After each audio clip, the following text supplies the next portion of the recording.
بہت سارے سوتیلے رشتے ہم اس قدر عمدگی کے ساتھ نبھاتے ہیں، اخلاقیات اور انسانیت کو اس میں اتنا شامل کر لیتے ہیں کہ لوگ ہمیں دیکھ کے رش کرتے ہیں۔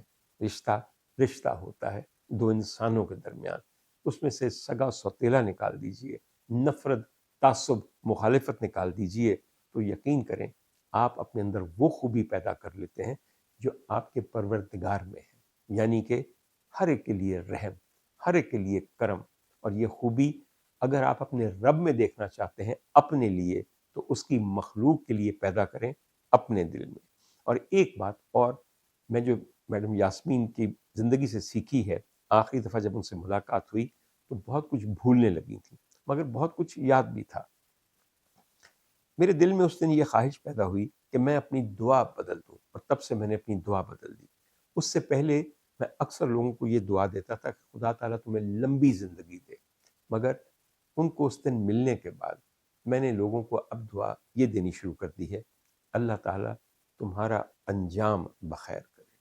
میری دعا پہ غور کیجئے، اللہ تعالیٰ آپ کا انجام بخیر کرے، اللہ تعالیٰ میرا انجام بخیر کرے، وہ جلد ہو یا بدیر ہو، وہ چھوٹی عمر میں ہو یا بڑی عمر میں ہو، انجام بخیر ہو تو دنیا کو چھوڑنے کا، زندگی کو ہارنے کا اور کوئی بہتر طریقہ مجھے سمجھ نہیں آتا۔